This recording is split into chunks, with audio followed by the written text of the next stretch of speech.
अच्छा जी, basic 2 assignments हमने अभी तक कवर की हैं, जिसमें एक थी फिल सीरीज़। इसमें हमने बेसिक फंक्शनैलिटी के बारे में सीखा, जिसमें हमने एक सेल से दूसरे में ड्रैग करना और फिर उसकी सीरीज़ बनाना और फिर उसके पैटर्न्स बनाना, और फिर हमने कुछ मंथ्स के नाम लिखे थे और उसको ड्रैग करके देखा था। वो कस्टम लिस्ट के थ्रू हम एडिट भी कर सकते थे ताकि हम अपने यूज़र्स बना सकें। फिर हमने कुछ शॉर्ट कीज़ के बारे में सीखा था और कुछ फार्मूलाज़ की बेसिक्स थी। फिर कुछ फॉर्मेटिंग के बारे में सीखा था। तो इस सारी असाइनमेंट्स करने के बाद हमने मार्कशीट डिटेल में एक पहली असाइनमेंट डिस्कस की थी। उसके बाद जो हम करेंगे, अब सारा सिस्टम होगा मॉड्यूल बेस्ड। ठीक है, मैं आपको टोटल 4 मॉड्यूल्स करवाऊंगा। बेसिकली ये हैं सिर्फ 4 मॉड्यूल्स, इसी में पूरा एक्सेल आपका कवर हो जाएगा। मॉड्यूल्स क्या हैं? एक एक शीट में according to the level of the course, मतलब एडवांससिटी के हिसाब से ये सारी चीज़ें डिफ़ाइन हुई हैं। तो एक एक फ़ाइल में बहुत सारी शीट्स मौजूद हैं और उसमें से कुछ चीज़ें तो हम कर चुके हैं। मैं मॉड्यूल 1 आपको स्टार्ट करके दिखा भी देता हूँ और कुछ चीज़ें हमने फर्दर करनी है। तो मॉड्यूल 1 है, मॉड्यूल 1 को मैं स्टार्ट करता हूँ। ये भी आपको वीडियो के लिंक में मिल जाएगा। तो मैं ओपन कर लेता हूँ इसको। ये मैंने ओपन कर लिया। नेविगेशन पेन तो मेरे पास आ रहा है क्योंकि मेरे पास कुछ एक्स्ट्रा टूल्स भी इंस्टॉल्ड हैं। अगर आपको इसके बारे में समझना है तो आप ख़ुद से वैसे ऑपरेट भी कर सकते हैं। थोड़ा सा अगर टाइम मिला तो मैं बेसिक्स आपको बता दूंगा, वरना एक्सेल बिजनेस मॉडलिंग का जो कोर्स है वो इसी से रिलेटेड है कि इस तरह के एड ऑन्स करके आप एक्सेल की पावर को 200% एफिशिएंसी तक कैसे लेके जा सकते हैं। ठीक है, तो ये भी एक काफ़ी अच्छे टूल्स के ऑप्शंस होते हैं जो आप एक्सेल में एडिशनल लेके आ सकते हैं।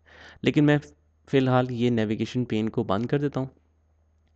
अच्छा, हमने एक असाइनमेंट तो डिस्कस की थी फिल सीरीज़ की, जिसमें हमने सारी बेसिक्स डिस्कस की। That's why this sheet is empty. ठीक है, उसके बाद हमने मार्कशीट डिस्कस की थी। ये भी मैं बल्कि पीछे ले आता हूँ। अगर एक शीट को आपने पीछे लेके आना है तो आप इसको सिलेक्ट करें और इसको मूव करना शुरू कर दें, होल्ड करके, लेफ़्ट क्लिक को होल्ड करके। ये देखें, यहाँ पर एरो की आपको नज़र आ रहा है, तो यहाँ पर आके आपने क्लिक छोड़ देना। तो ये मार्कशीट भी इंसर्ट हो गई। अगर हम इस शीट पे जाएं या इस शीट पे जाएं, दोनों शीट्स खाली हैं, तो ये क्योंकि हम डिस्कस कर चुके हैं। नेक्स्ट शीट से हम देखते हैं। अच्छा, ये आपकी आसानी के लिए, वैसे तो ये भी चीज़ हमने डिस्कस कर ली है फिल सीरीज़ की असाइनमेंट में, कुछ बेसिक लेवल पे कि कुछ शॉर्ट कीज़ क्या होती हैं। जिस तरह मैंने आपको बताया था कि बोल्ड करने के लिए कंट्रोल बी, इटैलिक करने के लिए कंट्रोल आई, अंडरलाइन करने के लिए ये, और फिर बाकी कुछ शॉर्ट कीज़ भी हैं जो कि बड़ी कॉमनली यूज़ होती हैं एक्सेल में। तो ये इसकी आप हेल्प भी ले सकते हैं। और फिर कुछ कीबोर्ड एक्सरसाइजेज हैं जिसमें हम उसके बारे में समझते हैं। अब मेरे पास फॉर एग्ज़ाम्पल ये है सारा डेटा लिखा हुआ है। मैं अभी पहले सेल पे हूँ, लेकिन मैं चाहता हूँ कि अगर कंटिन्यूस डाटा लिखा है और डाटा में कोई ब्रेक नहीं है, तो आप डायरेक्टली पहले सेल से लास्ट सेल जहाँ पर डाटा ख़त्म होता है वहाँ तक कैसे आएंगे? आप कंट्रोल दबा के डाउन एरो की दबाएंगे तो साथ ही आप सबसे डाउनवर्ड्स आ जाएंगे। फिर इसी तरह आप फॉर एग्ज़ाम्पल मैं 7 वाले सेल पे जाता हूँ और मैंने वापस अप आना है, तो मैं कंट्रोल अप दबा के पहले सेल पे आ सकता हूँ। ये तब है जब डाटा में कोई ब्रेक नहीं है। इसी तरह यहाँ पर, इसी तरह यहाँ पर। जब डाटा में ब्रेक होगा तो होगा क्या कि आपने पहले सेल को सिलेक्ट किया, कंट्रोल दबा के जब मैं डाउनवर्ड मूव करूँगा तो ये जहाँ पर डाटा में स्पेस है वहाँ पर ये स्टॉप हो जाता है। That's why Excel recommends that you don't leave any of the cell empty. तो एम्प्टी आपने कोई भी सेल नहीं छोड़ना। उसके बाद मैं कंट्रोल डाउन दबाता हूँ तो देखें ये नेक्स्ट अब डिजिट पे मूव हुआ, नेक्स्ट नंबर पे मूव हुआ है, नेक्स्ट वैल्यू पे। उसके बाद हम कंट्रोल दबा के डाउन दोबारा से दबाएंगे तो ये बिल्कुल एंड पे आ जाएगा। ठीक इसी तरीके से अगर आपने लास्ट सेल से ऊपर आना हो तो तब भी ये जहाँ पर ब्रेक आएगा वहाँ पर ये रुक जाएगा। उसके बाद आपने कंट्रोल होल्ड करके दोबारा से कंट्रोल अप दबाना पड़ेगा और फिर से कंट्रोल अप दबाना पड़ेगा। तो इस तरीके से आप डेटा के दरमियान मूव कर सकते हैं। ये कीबोर्ड एक्सरसाइज 1 है, बड़ी सिंपल सी है, तो ये आप कर सकते हैं साथ में।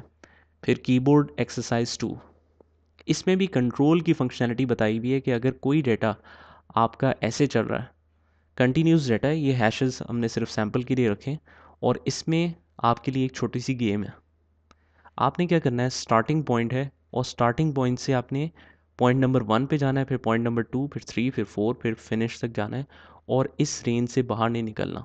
ठीक है, तो हम कैसे जाएंगे? कंट्रोल डाउन, क्योंकि कंटिन्यूस डाटा था तो हम डायरेक्टली एंड तक आ गए। अब यहाँ पर भी कंटिन्यूस डाटा है, कोई ब्रेक नहीं है, तो कंट्रोल राइट, फिर कंट्रोल दबा के अप, फिर कंट्रोल दबाए रखें और फिर लेफ़्ट और फिर अप। ठीक इसी तरीके से एक्सरसाइज 2 है, ये आप खुद से भी कर सकते हैं। कंट्रोल राइट डाउन, फिर लेफ़्ट, फिर अप, फिर right, up, right, sorry left, फिर अप, फिर राइट, फिर अप, फिर लेफ़्ट, फिर अप, फिर राइट। तो इस तरीके से आप डेटा के दरमियान मूव कर सकते हैं। ये जस्ट इसको आपकी प्रैक्टिस के लिए है कि, और इसमें यहाँ पर लिखा हुआ भी है कि कीबोर्ड एग्जांपल्स में आपने करना क्या है, you have to hold the control key and press the arrow keys to move to the end of a continuous block of data. ठीक है, ये मोस्ट इंपॉर्टेंट चीज़ है। अगर कभी आपके पास डेटा ऐसे एम्प्टी हो तो इट इज़ रिकमेंडेड कि you right any thing on that. मतलब आप यहाँ पर लिख दें बेशक नॉट अवेलेबल। अच्छा, अगर इसी स्पेसिफिक जगह पे मैंने नॉट अवेलेबल लिखना हो तो कैसे लिखूं? आप क्या करें, सारा डेटा सेलेक्ट करें। अब कंट्रोल शिफ्ट भी अगर आप होल्ड करके डाउनवर्ड ड्रैग करते हैं ना तो देखें ये भी यहाँ पर रुक जाएगा क्योंकि डेटा में स्पेस है। फिर कंट्रोल शिफ्ट डाउन दबाना पड़ेगा। कंट्रोल शिफ्ट होल्ड करके रखें और डाउन डाउन एरो की दबाते रहें। उसके बाद आपने कंट्रोल F किया और फाइंड एंड रिप्लेस आप कर सकते हैं। अब मैंने इस स्पेसिफिक ब्लॉक को इसलिए सिलेक्ट किया because you have to limit the canvas if you want to do anything in that particular column. हम क्या फाइंड करना चाह रहे हैं जिसको रिप्लेस करना है हमने? देखें, अब मैं कंट्रोल F दबाता हूँ तो मेरे पास दो टैब्स आते हैं, एक फाइंड का टैब है, एक रिप्लेस का टैब है। हम चाह रहे हैं कि हम रिप्लेस कर दें क्या चीज़? ब्लैंक। तो ब्लैंक ही छोड़ दें इसको। और रिप्लेस किस चीज़ के साथ करना चाह रहे हैं हम? नॉट अवेलेबल के साथ। रिप्लेस ऑल दबाऊंगा तो ये देखें 7 रिप्लेसमेंट्स ऑटोमेटिकली हो गई। ओके किया हमने, क्लोज किया। अब आपने नोटिस किया होगा कि कैनवस क्योंकि मैंने लिमिट किया था, ये सिर्फ यही ब्लॉक ऑफ डेटा मैंने सिलेक्ट किया था और उसके बाद कंट्रोल F करके रिप्लेस किया था। That's why it has only replaced this blank cells with the value. अगर मैं ऐसा ना करता तो कितनी सारी ब्लैंक सेल्स हैं जो फिल हो जाते। ठीक है, तो वो प्रॉब्लम हो जाता हमारे लिए।